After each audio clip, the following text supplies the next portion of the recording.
Hello,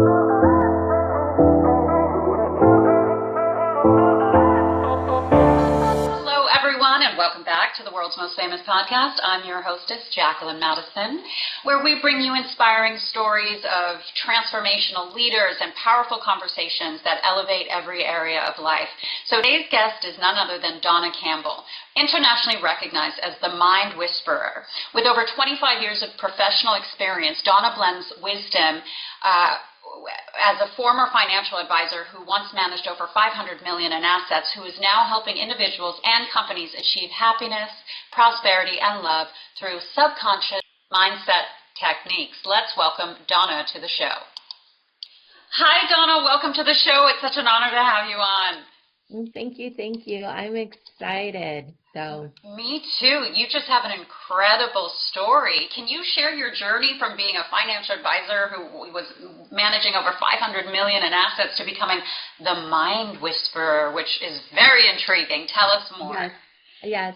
Well, first of all, it doesn't happen overnight. I will tell you that.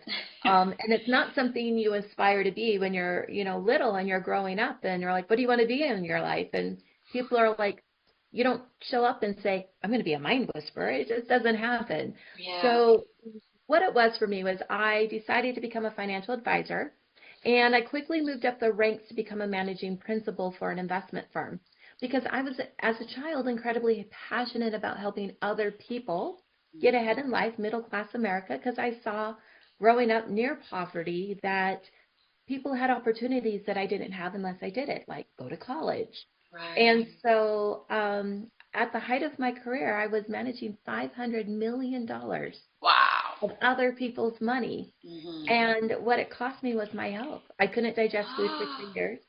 My Wow. marriage ended out of infidelity on his part. And then on top of that, my whole financial world went upside down when and became, essentially bankrupt at that time. It was during the global recession. Yeah. I was a single parent, 2 children. I almost lost my life at the same time through domestic violence in a partnership with another person.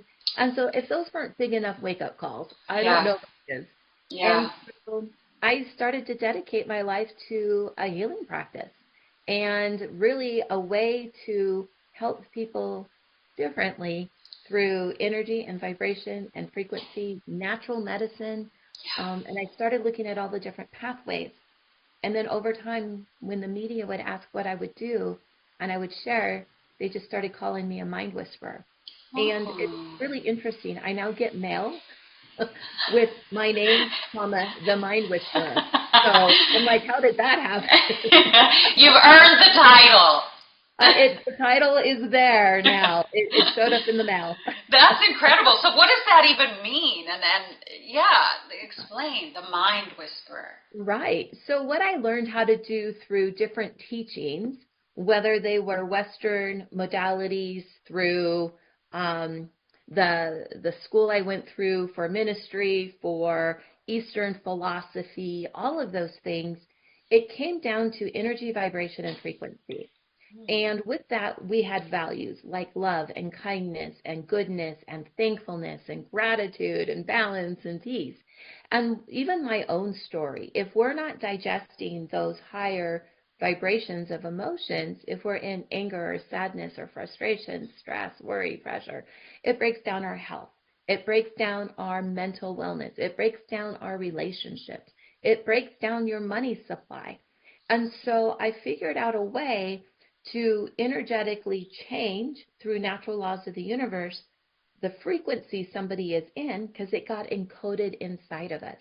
And so I reprogram on a subconscious level, meaning that the things that we're not aware of, over 90% of us, of the energy that we're sending out, if we can reprogram that to a higher frequency, say happiness over stress, then you send out those signals of happiness, not the little bit of stress you still might have, and then you will attract more opportunities to you in a lot of different ways. And so because of that and the reprogramming on a frequency scale, what then happened was the person's entire life would change. If they had a physical ailment like cancer, well, cancer resonates to the energy of resentment. Well, if you're not in the energy of resentment, it leaves. Now, this is subconscious, the part we are not aware of. Right. So it doesn't have anything to connect to because we magnetize our experiences to us. And so that's why I get called a mind whisperer. It's understanding what's underneath the surface and how to change it on a vibrational scale. And then the next thing you know, you have everything you asked for in your life. So what strategies do you recommend for reprogramming the subconscious? Affirmations, or what is it? Prayer, meditation, I don't know. Right? It's interesting. So we do a lot of things on a conscious level, and that's what the world teaches us. So affirmations, very much on a conscious level. That's 10 to 20% of our reality. Prayer, going deep inside. So the more we go inside, the more we internalize. Yes, I use personally meditation, but when I'm working with a client, you don't have to do anything. And we can go into a whole topic of quantum physics about how that works. But what I do is I go through a series of steps asking questions, and then we ask for, do you want happiness over stress? And you say yes. And because of how it works, it automatically gives you new data to operate by. But on a conscious level, what I teach people to do is a couple of steps. Set a timer on your phone, stop whenever it goes off, and assess how you feel inside. And you might surprise yourself because we might be working, we're not paying attention to how we feel. So if you have stress, worry, pressure, what you're going to do is you're going to ask yourself the opposite of that. And when you do, it might be peace, it might be balance. And so you're going to breathe. And when you breathe in, you're going to breathe in the word peace. You're mentally going to think it.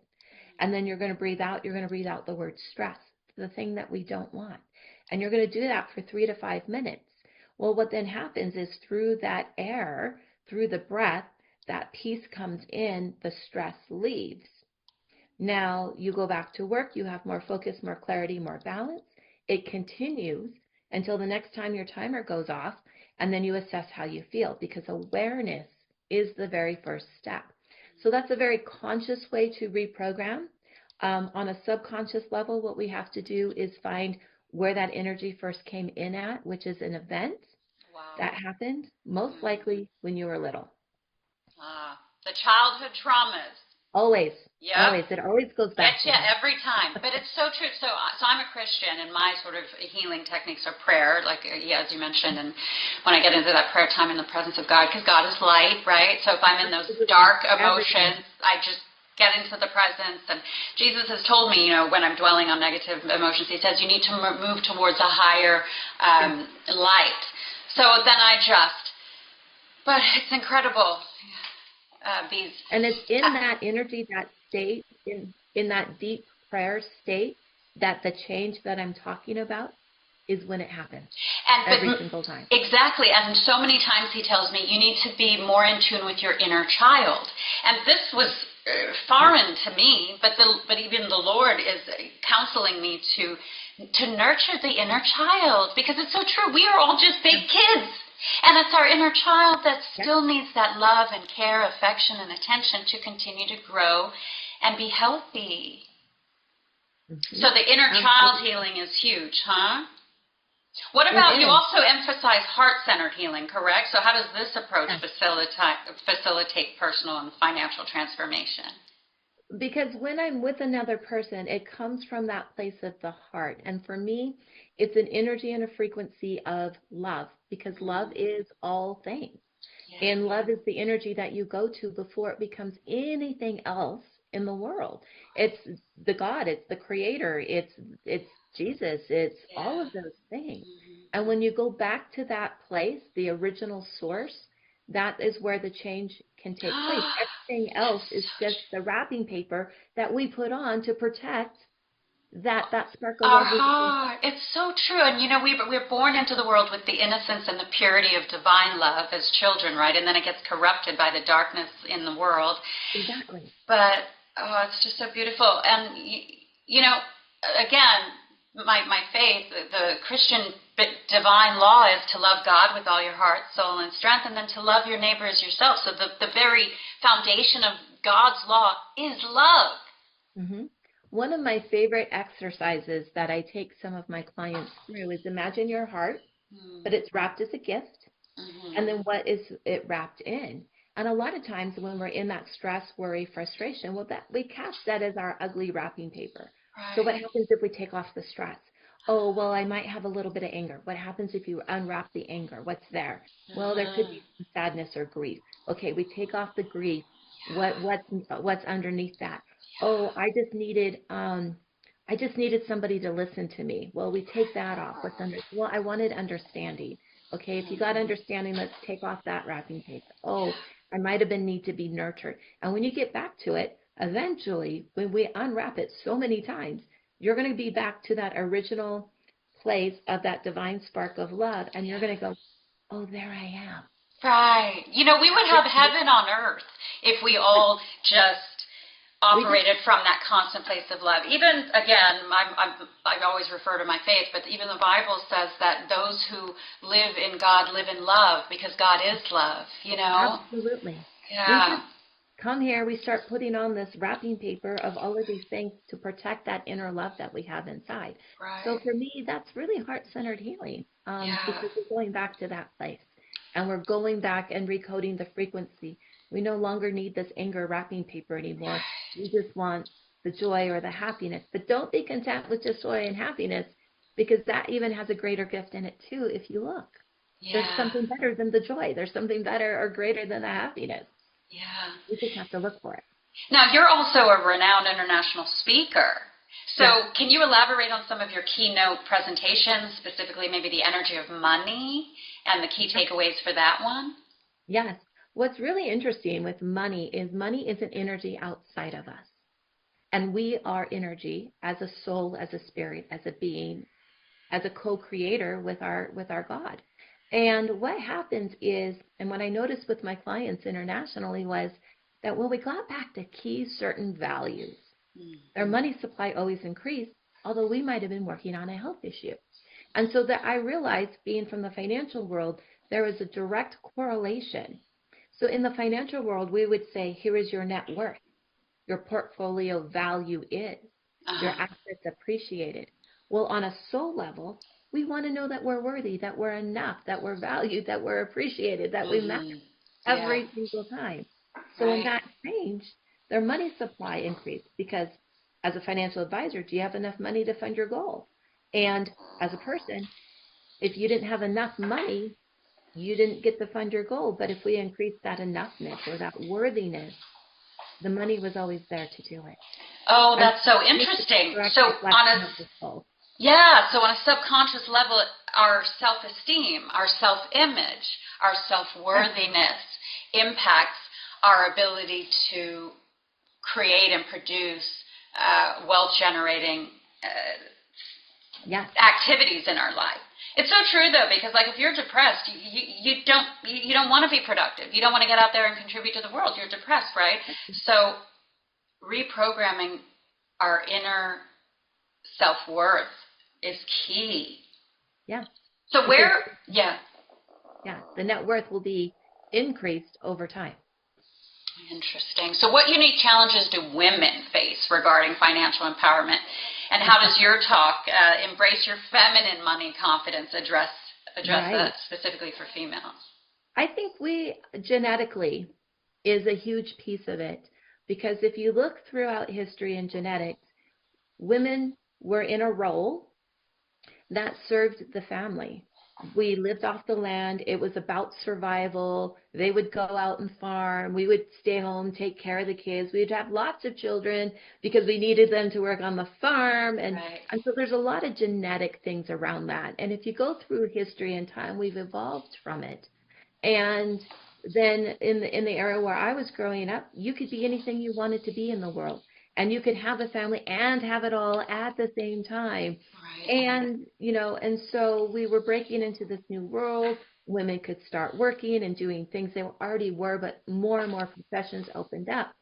So now there's still a little bit of a dichotomy based on, okay, if a man's in this particular job, and a woman is in this particular job, they might have two different pay rates. And it all has to go down back to the net worth, the value, the appreciation, the worthiness of it. And I Right. think as we are learning, it shifts and changes, but also there's a genetic program that we are to be a certain way And because of the evolution of history, as we make these changes, the genetics change. And every time the genetics change, more and more comes to level it into more of a, I don't want to say an equal playing field, but having that balance, because women in leadership have a completely different style than maybe a man would have in leadership, because we have a different essence. We look at it differently. So those are just some of the things to touch on about how it's a little bit different. But once you understand your worth and where you're going and you're authentic and all of that, there are no limits. It's the same. Yeah, absolutely. So you also have a Create It Now presentation, which I love, where you discuss instant manifestation. Can you share your techniques for achieving immediate results? Yeah, everything is actually instant in our world, and it's not the thought. It's the energy underneath the thought, that emotional frequency. And when we make that energetic shift from a lower frequency to a higher frequency, it happens in an instant. And then the world around us, our energy field, will attract different experiences. And then that experience will come and it will start elevating and growing. So for example, a client of mine came to me, said, I've tried everything under the sun to increase my financial security, money, abundance. She goes, I've done every program, everything that I've been told, the doing side rather than the being side. And then she's like, I don't even know what a mind whisperer does, but whisper whatever you do. And we did the session. We changed something in childhood that was not, it was connected, but not. And a week later, she called me and said, Dawna, I got a 33% raise. I said, that's fantastic. And she said, no, you don't understand. I work for a nonprofit. We don't get raises. Oh, wow. We got a raise, and mine was 33%. What did you do? And we changed the frequency that you were holding on to from childhood.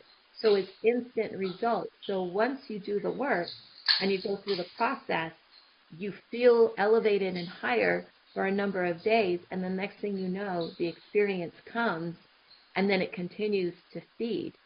So our thoughts are always creating our reality. That is true. But it's the energy underneath the thought. The intention? The intention or the emotion that you might not care about that is connected to that thought. That's awesome. I mean, and also when I think of instant manifestation, like how, Jesus like healed lame arms and, turned water into wine, I believe we have the same kind of divine ability. And there's a scripture where it says virtue left him, and that's what healed a woman from like a 12-year disease. And I think, too, as we operate from a place of virtue, our highest divine selves, right, in the highest of light, not in the dark emotions, but rather in love and compassion for our neighbor, then we can activate and tap into these divine manifestation powers that God himself, Jesus, proved we have access to, Absolutely. And not only can you do that, you can do more. Yeah, exactly. The Bible says actually we can do greater works than he did. Yes. And that just blows my mind, because I think myself and others, we're just barely scratching that. It's true. We haven't even begun to tap into the manifestation powers as children of God, as divine supernatural beings, in a temporary physical realm. It's lovely. So what common limiting beliefs hinder financial prosperity, and how can individuals overcome them? Is it all just self-worth, or are there other limiting beliefs? There's always others. And for each person, it might be a little bit different. And this is what I mean by we don't just change the belief, we're changing the energy underneath it. Because a lot of people say, well, we just got to clear your limiting beliefs. Well, that's great. But what if my limiting belief was, wait, I was unwanted as a child? Well, we could change it to I'm wanted. Okay, that's great. But then, oh, wait, I'm abandoned, and now I'm lonely, and now I'm this, and now I'm that. So if we go down to the frequency and get to the highest possible frequency, back to that love state, back to our original source, then all things become possible. Oh, I love it. I live by this. Can you see that sign up there? Yes. Believe for with God all things are possible. Honey, I have the same one right about me. I live by Matthew 19:26. With God, all things are possible. I love it. And it's so true. It keeps us in this sort of limitless mindset and supernatural realm. Yes, yes. It really, really does. And so for each person to really grow on that money scale or the abundance and prosperity, how you think and feel about yourself is how money responds in life, or prosperity, or abundance, or everything as that matters. Because money by itself doesn't have a connotation or an energy outside of the one it feeds off of you. So if you're in a limited, scarce, lack mindset, then your money's going to be limited, scarce, and lack. But if you're rich and abundant in that mindset, your money will be full of richness and abundance. It's true. You know what else I've learned kind of in divine law, the Lord has taught me this, is when Jesus said it's more blessed to give than to receive, I give to charity, and then I notice I get more clients. And it's not that I give to get, but it's that it's a divine principle. Even the scripture says, the Lord says, whoever gives to the poor lends to the Lord, and he repays us. So there is this divine also law of giving and receiving, just kind of divine wise, right? And kind of heaven's economy. And that's also giving of our spirit, of our time, just being generous with our love. Giving of our energy, giving of, generosity with your love. Absolutely. So you do experiential retreats, which sound amazing, that focus on inner transformation. Where are these hosted, and what can participants expect from these? So you come for the retreat. It's not set up like a traditional, what you would imagine a traditional retreat would be, but we go out and we explore the different areas. And through that exploration, there's teachings and things along the way. We do some guidance and some teaching beforehand, but you get to actually experience the area.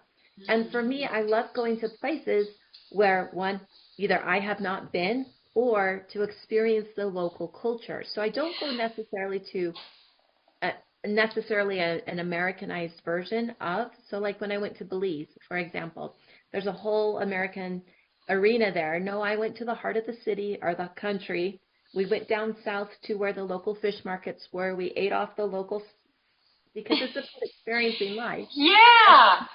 But you're also implementing and doing the healing work along the way. I love it. So Shasta is another place, although a lot of people go there. I went to Maddison Lake, for example, which was about an hour and a half drive from Shasta. And then we had our experiences. And then there was this amazing pyramid at the base that's actually on private property. So we got to go in and actually just sit and meditate and do what we needed to do for ourselves to go inward. Now, it's dark in a pyramid, but I'll tell you within 5 minutes you could see everything as daylight. Wow, that's incredible. There's that inner reflection. Yeah, there's a saying that says, travel is the thing you can buy that makes you richer. And I love how you combine the travel experience with the inner healing, because the travel, the new experiences kind of helps us grow. It opens our mind and our heart, right? But then to have the inner healing at the same time is very powerful. Yes. It does. And so, and then, there's the classroom time, the reflection time, but it's designed, here's what I've noticed. It's designed to be relaxing as well, because oftentimes as a speaker, I've traveled around and women after women will get up on stage. We need to take care of ourselves, and we need to do this, and we need to do that, and we need to, and they give you this long list, and how come we're not doing these things?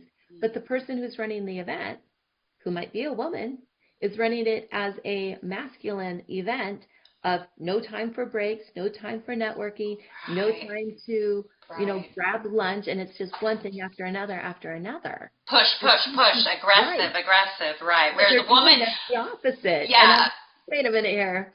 So I, if we need to take time for ourselves, our retreat, we're taking time for ourselves.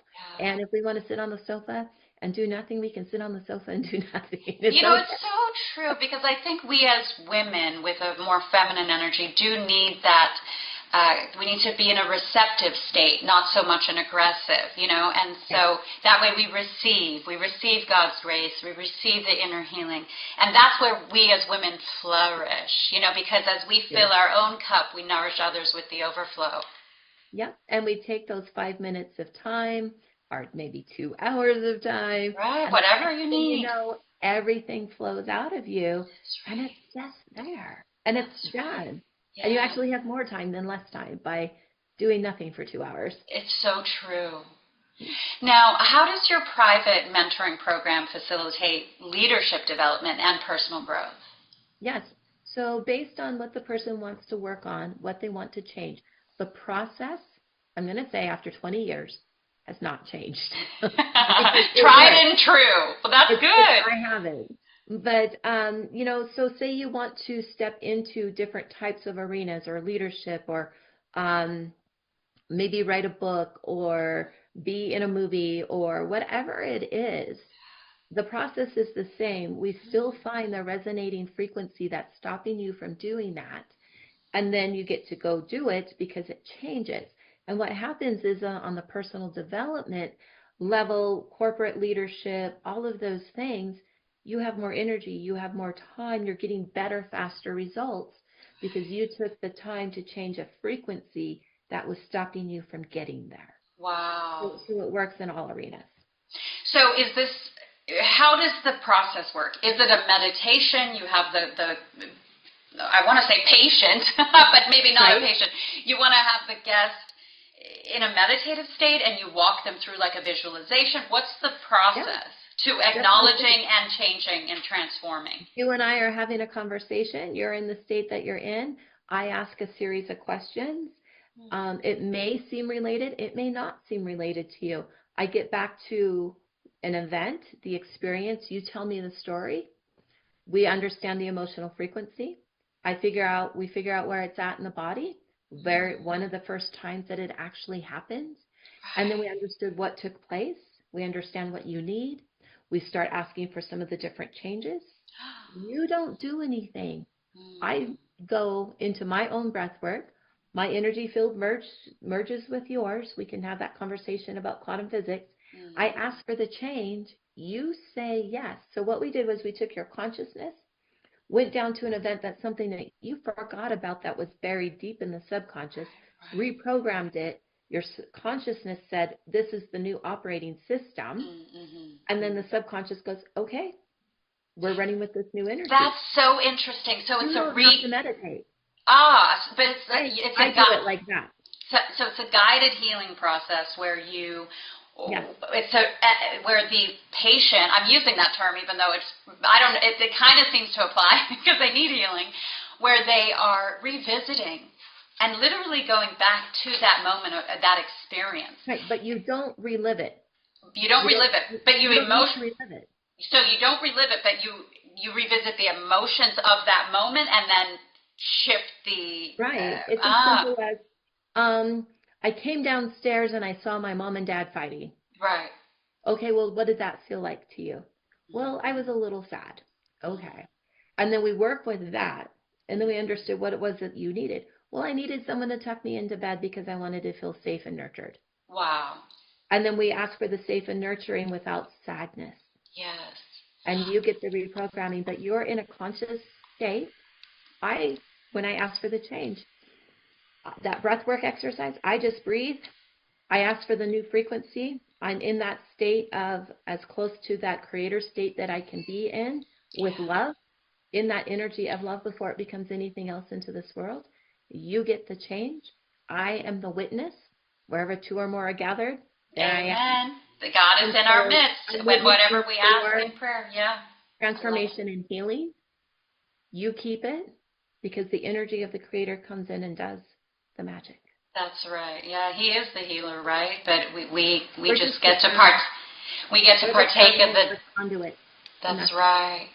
I love it. So with your speaking engagements, how do you ensure that they lead to lasting transformations for attendees? Is there something that they have to do to maintain, or what do you suggest? Sleep. Yeah. So what happens is when there's after you go through the transformation, you will go to bed naturally at night. When you go to bed, your consciousness clicks off, but the subconscious is still going. What did we reprogram? Your subconscious. So your subconscious is giving your entire body the rest of the new operating instructions. It's like upgrading the software on your computer. Wow. The exact same way, because your brain is the fastest processor that there is. Yeah. And so you're going to go through that sleep cycle, and that's it. What I do with my individual clients is we get back in touch, usually within 7 to 10 days. Mm-hmm. I have them you just live your life and you monitor how you're feeling, what's happening, what's not happening, if this particular thought comes up. And then when we get back together, we will fine tune that experience. And because we fine tune it, and then we'll go if we're guided to another 7, 10 days and see if there's another fine tunement. Because what we're doing is we're in the present moment. We're going to the past to clear something, bring it in the present. But we often want to create something in the future. So then we'll go into the future. And instead of waiting for it, we'll bring that new energy into the present. So you have it today, not in 3 months. Right. So it removes the block. Yeah. That's incredible. Yeah. I love it. Now, you have another book, which is called The Abundant Soul, and what's the core message that you want to convey to others through that message? So we have The Abundant Soul. This first book, it's a 5-part book series. It's called Creating Inner Wisdom for Financial Success. So what I did was I took the principles, a lot of what we've talked about, and wove it in story novel format so it applies to people's lives. And then this book is going to be coming out in audio here in April, May, first part. And then the second book in the series is called Harnessing the Mind's Power for Mental Wellness. So the story will continue with the main character, and she will keep applying these principles and learn some new principles for mental wellness. And the story will continue, and that will come out here in June. Oh, that's fantastic. So where can they get the book? Where can they reach you? How can they work with you? Where do they find you? On social media, online? Do tell. Yes. So the easiest way for the books is just to go onto Amazon and then put in the book or my name and the book, and it'll come up. To find me, it's bettercalldawna.com, and that will give you frequently asked questions, testimonials. You can book directly onto my calendar, meet me, ask your questions. We can uncover what your block is in a matter of 5-10 minutes, and then you can decide what you want to do with it. Amazing. What about social media? You on Instagram, Facebook, any of the above? Yep, Instagram, Facebook, LinkedIn, Threads.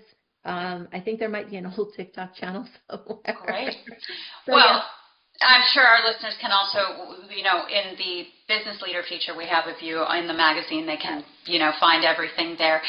I'm just so fascinated at how delicate we are as human beings, as divine creatures. Our emotions are so sensitive, and those experiences we have throughout our lives. And I'm sure, yes, our childhood is very formative, and those experiences need to be addressed. But as we move forward throughout our lives, we have continuous experiences that may continue to affect us. Yeah. So the energetic healing and emotional healing is so vital to our continued growth as divine beings, all the way into our everlasting life in heaven, right?